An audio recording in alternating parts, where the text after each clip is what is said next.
Lloyd Vehicle Consulting stickers, t-shirts and mugs are available by clicking the link to the Google form in the video description below.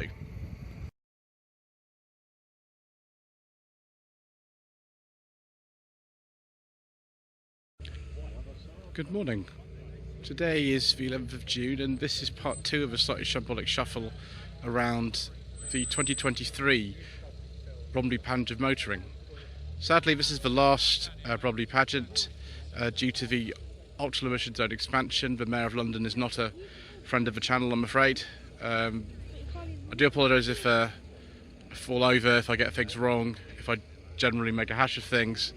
I'm afraid that's just the way that it goes on this channel. Due to the Mayor of London's interference, we also don't talk about diesels, I'm afraid, so we'll be skipping those. 1973 to 74. Triumph Spitfire Mark IV. It says Sunbeam here, but sometimes a lot of the cars do sort of get mixed up in the sections. It doesn't really matter, does it? This has got L plates on it, so whoever's taking lessons in that is a brave person. Hardtop on this Spitfire here, same sort of age actually, again a Mark IV.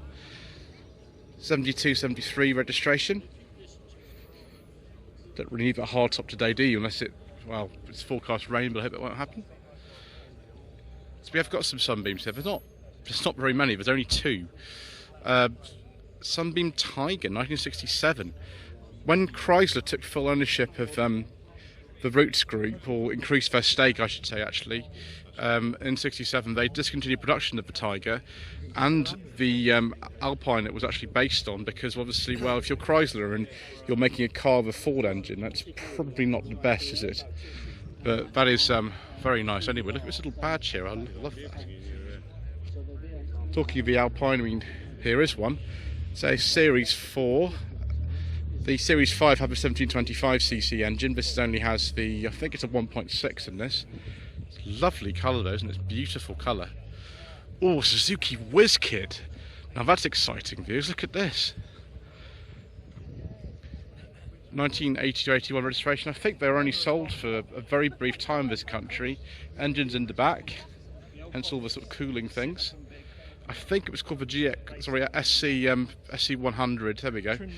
And the trim level was GX. I think it was the only trim level available. Absolutely tiny. Would I even fit in there, viewers? I'm not sure I would. More kind of K-type cars going on. This is, I think, a Suzuki Alto Works. From memory, be kind of mid 2000s, I think these are. Amazing. Toyota GR Yaris, as you can see here, it's supposed to be a show really for cars that are sort of before 2012, I think it said on the official documentation of this year, but newer stuff does come in, and I don't mind a GR Yaris, to be honest with you. That's a very nice one, very new. 22-23 registration. This definitely qualifies for the event though, viewers. Toyota Celica TRD. Presume this is an imported one actually, a Japanese import due to the small plates, but I could be wrong. Like I'm about so many things. Yeah, GT4 with the aperture there, which is very sort of JDM, isn't it? 2003. R2W30. There we go. Yeah, I've driven one of these actually, viewers. I drove a very early one, which was the first batch imported in 2000. Drove that last year. A lot of fun. Final generation Celica 2004. Toyota GT86. Now those are a lot of fun, aren't they? Those are fantastic. Although these days the Celica is obviously the cheaper option for the GT86. Another Celica here. There's some alligators on it, which are quite useful actually. 2002 to 3 registration.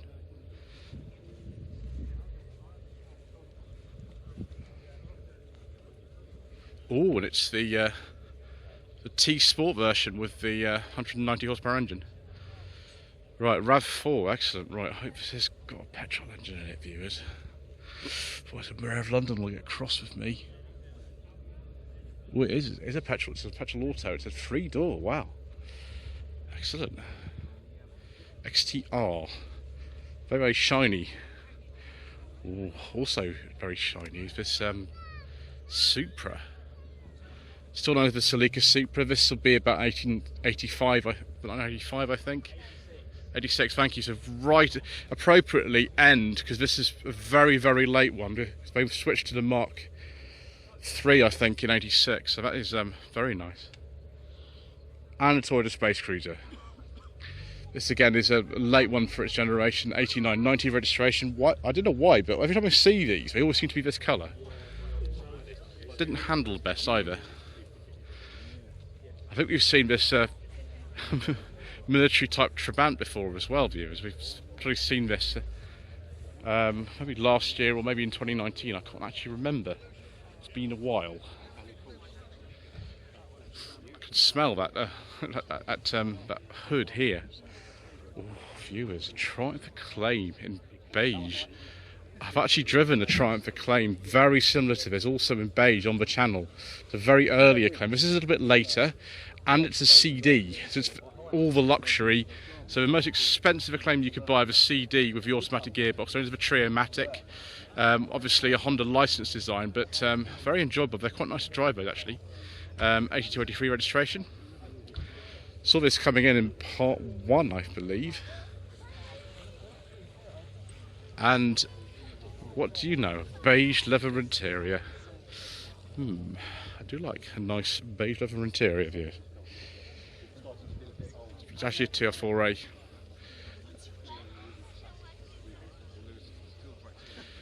That is rather nice. 67 I think it would be. 73 only actually of GT6, because they didn't make them after that. So Mark III.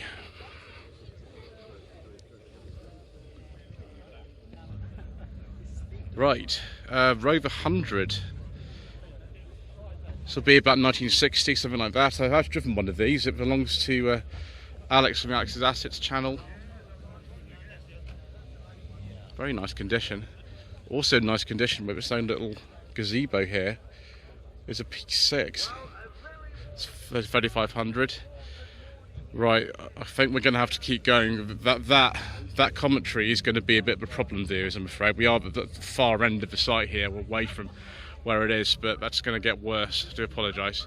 So very nice. I can't remember the name of this colour. It's a 3500. What's it? 74, 75 registration. And then a P5B here. Again, I've driven one of these too. Not this one. It was a 73, the one I drove. This is a 71, 72 on a K. This is the coupe version with the sloping roofline. I prefer the coupe personally to the normal saloon. That's just by preference. Some of you might disagree with that. We're going to see quite a few other classic Rovers as well in a different section, but this is the first section here.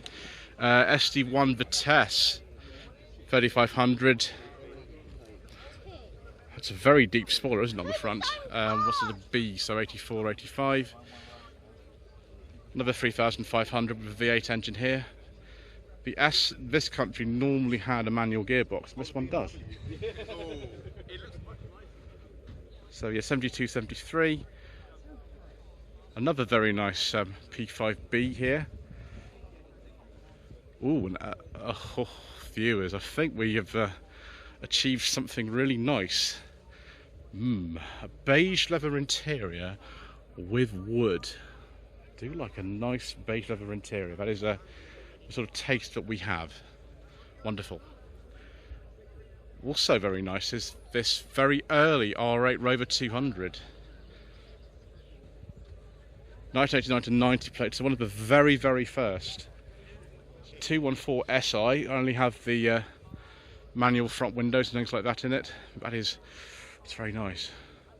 Another very nice 3.5 litre coupe, zircon blue. Not just beige leather interior and wood, a beige leather interior, wood and piping. And the judges clearly approve as well, because he's got a trophy in the back as well. Oh viewers, that's a lot of excitement going on here today. What is 71, 72? And yes, I bought a Rover today, so I'm in the Rover section. Another P6 here, another V8, and it's had a complete respray since this magazine article. Interesting. Again, 7071 registration to 3500. Ooh, also got a sort of beigey interior. I can't remember if these had sort of vinyl or leather in them actually. I forget. 1968-69 Rover 2000 Auto. Believe it or not, I've driven one of these. The P6 I drove was a 2000 Auto, also belonging to Alex from Alex's Assets. Can't remember what colour this is now. 73, 74, 3500. I don't know whether I should say 3500 or 3500, I'm not really sure. I suspect both designations are correct. Vinyl roof, of course. From the DPN car collection, I bumped into gentlemen who run the collection earlier on today. There we go, you can visit the channel on YouTube. This is 75 Connoisseur, I believe. I think it's a V6, this one. More V8 action. It's this one, 1973 Rover 3500S. Yeah, manual gearbox and a very nice steering wheel. Another 2000 here. I call these the series like 1.5 V's because it's got the facelift front end, but it's not a 2200. That's what I remember anyway. I think that'll be 72 or 73. The 2200 came in. I think it was 73, so could be either that one. Oh, viewers. Oh, viewers, look at this, a Renault 9. And it's a final facelift one as well. This is absolutely amazing. Funnily enough, one of my friends has bought Renault 9. It's not a late one like this, so it's a GTL. Probably a 1.4, 1.7. When are you likely to see one of these? You're more likely to see something like this Renault 5 GT Turbo. They're based on the same chassis actually, these. With 1.4 Cleon Font engine, but this has a big turbo in it. That's got a personal plate, so I don't know what year that is. I think this is a Mark II Clio Cup. It's very late Mark II, before they brought in the Clio Campus, which was the sort of budget version of the Mark II that stayed in production with the Mark III, but this sort of thing could be a Clio Cup. Oh, sorry, Trophy. I do apologise. Clio Trophy. I feel like a packles. Those are worth a lot of money now.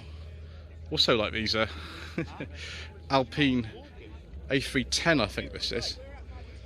Never sold officially in this country. Left-hand drive only. You can see through there. We've got a very 1980s looking interior. It's an 84 with the 2.7 PRV engine. Right, let's just skip that Saab, as I said earlier, viewers, because of the Mayor of London's stupid Doctrine of Emission Zone expansion, and go on to another Renault 5 GT Turbo. This one, 1988-89, with some Renault alloy wheels.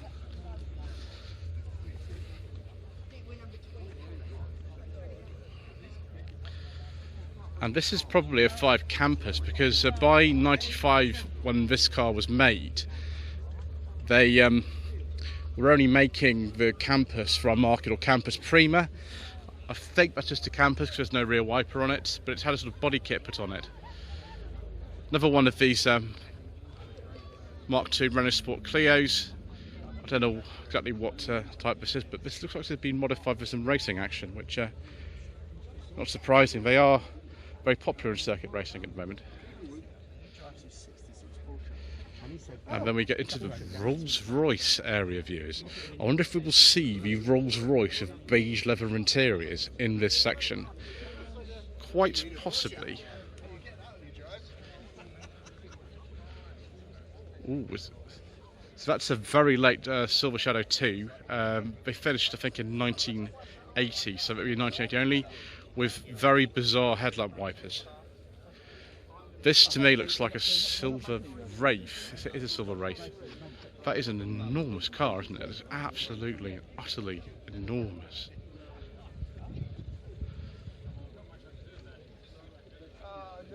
Wow. Rolls-Royce Silver Wraith by James Young Touring Limited, 1955. Absolutely, utterly extraordinary. And why, yes, it does have the Rolls-Royce of beige leather interiors. So that's it then, viewers. We won't be able to top that. Extraordinary colour, very sort of a royal in that purple. Ooh, a facelifted Rover 45. It can't be a V6. They didn't make them this late, but it's probably like a connoisseur SE, and it has a beige leather interior with wood. Very nice. I just wish these didn't have the problems with the terrible Petron key fob system. More Rover action here. Another P6. 71, 72 registration with cream interior. Another V8 3500. Then a very late Rover 100 there. From the very last year they made them. They finished production in late 1997, and that is a 97-98 plate. Also in production at the same time as the 100 was the final generation of Classic Mini. Both of these are Mark 7s, and they're both Coopers. Should take a look at this one. It's a 98-99. That's a 1990-2000 plate. Ooh, 1996 Mini Cooper Anniversary Edition. I think that's actually a very late Mark 6 rather than a Mark 7, though, that one. Another very, very similar Rover 2000 in zircon blue to the one we saw earlier, which I don't know if it's an automatic or a manual. Let's have a look and see, actually. Be able to take a look. That's a manual. Right, couple of P5s here. Don't know what year that one is. That's a coupe. They're both coupes. I don't think we've actually seen a normal P5 saloon yet, but there might be one somewhere else. So I don't know what year that is. A personal plate. This one, an early P5B. 68-69 registration.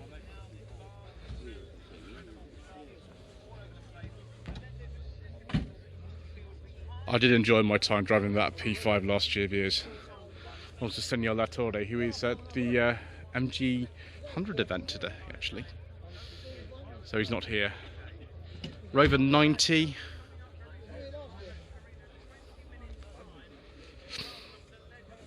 This will be sort of the late 50s, won't it, actually?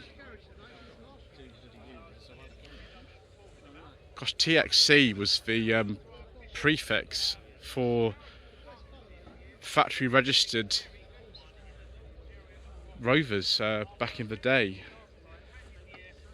In the New Avengers, there's a Range Rover at TXC 92.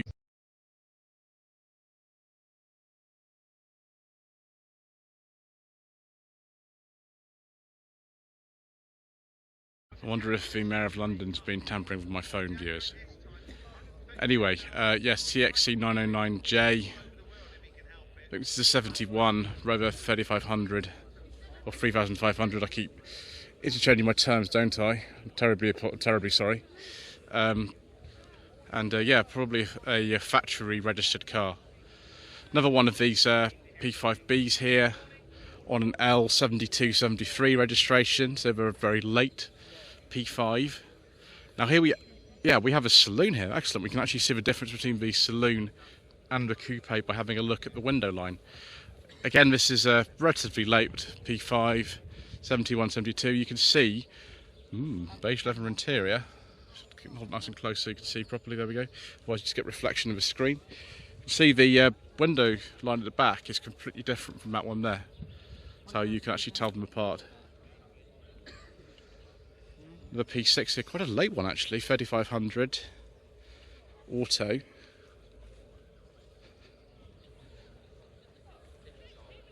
And then, yes, 75, 76 registration.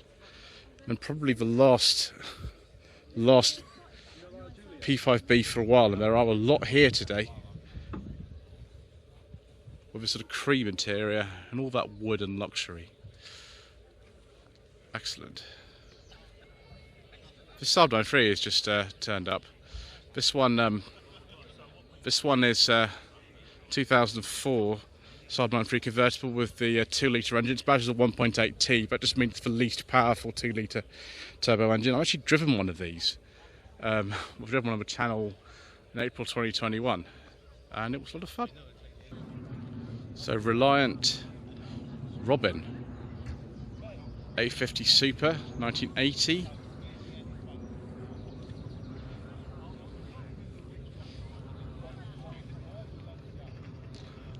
Later Robin here. Can't remember where these rear lights are from, but it's something like a Ford Escort Mark IV Estate or something. I think the rear lights are rough. Corsa B headlamps, so this will be 1999 to 2000. Reliant Scimitar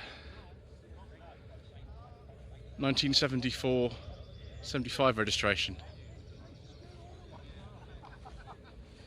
The automatic gearbox and probably the S6 V6 engine. And yes, I'm not allowed to say what you want me to say, viewers. Not allowed. That connection, remember, Royal Family is banned on my channel. Right. Porsche 911 964. Don't know what year that is.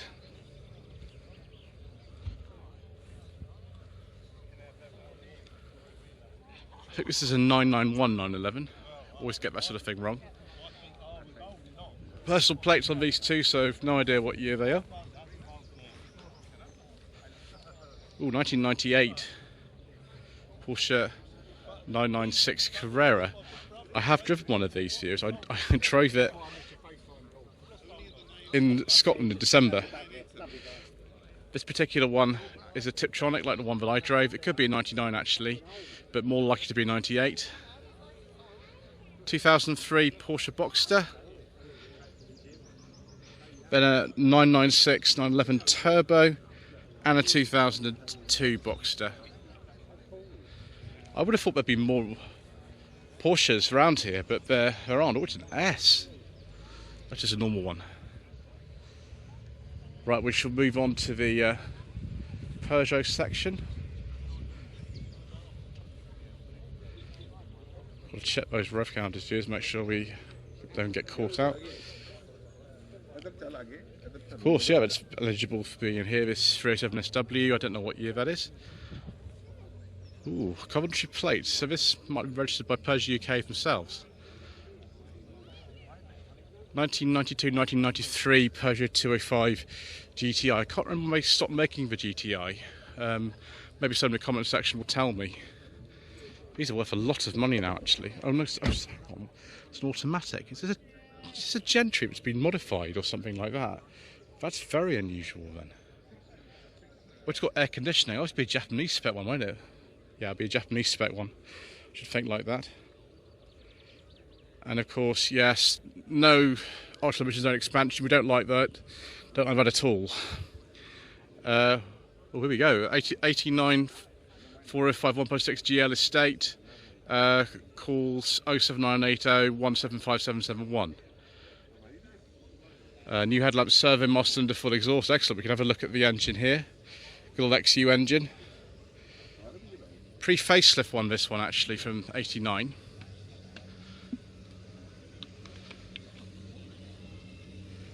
It's good to see somebody who agrees with my estimation that the ultra emission zone is not something that should be here.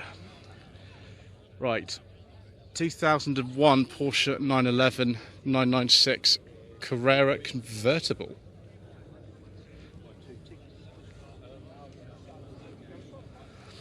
Porsche 924. I don't actually know if this is the earlier or later one. This is an S, so it'll have the Porsche engine rather than the Volkswagen Audi one.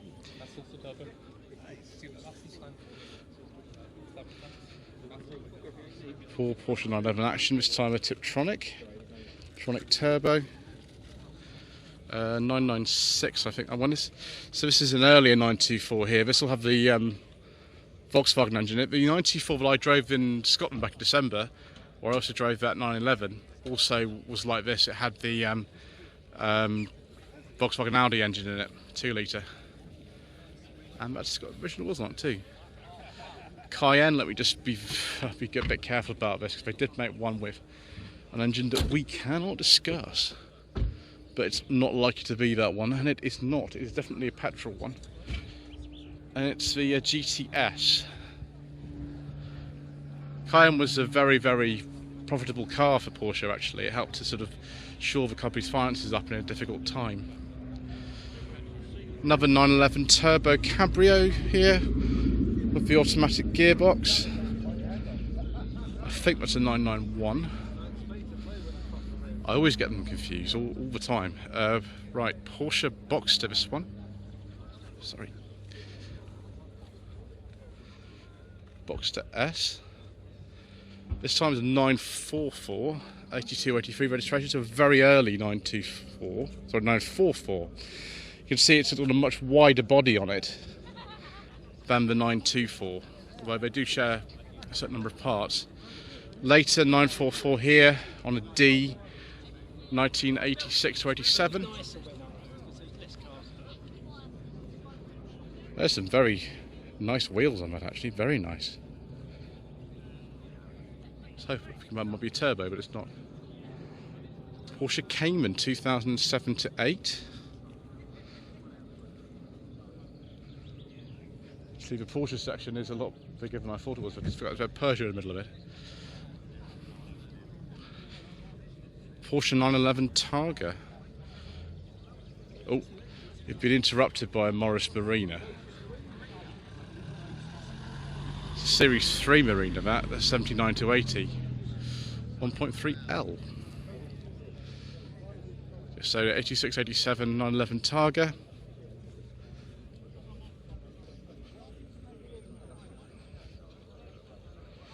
No Welltail. Another Targa here, but this is a 996 Targa. Again with Tiptronic. There's quite a few Tiptronic cars here today, for whatever reason. All very late, 944. Before 968 came out. I think it was 1991 or 92 when 968 came out. This is a 1992 91 plate, and it's an S2.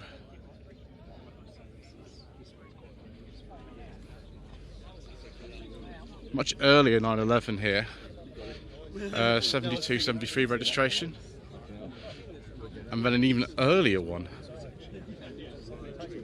My gosh, that's a pre-suffix plate on this. Could be sort of 63, 64 or something.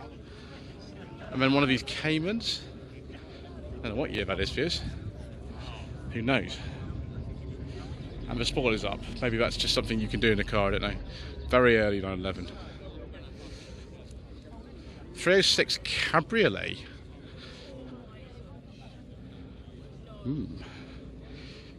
Yeah, it's a phase 3, I think these are. Yeah, phase 3 on a 2000 plate. Almost a beige leather interior, but a biscuit one will do me nicely, actually. That is, how do I put this? Most agreeable, viewers, I think, is the phrase I'd use for that. Very, very nice.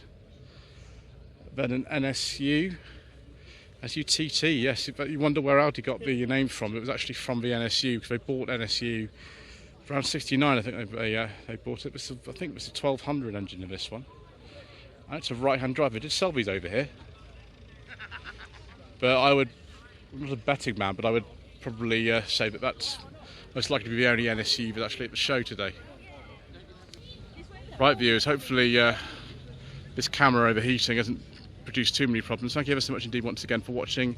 Please don't forget to subscribe to the channel, like, leave a comment below, and we shall see you again soon for more incorrect information.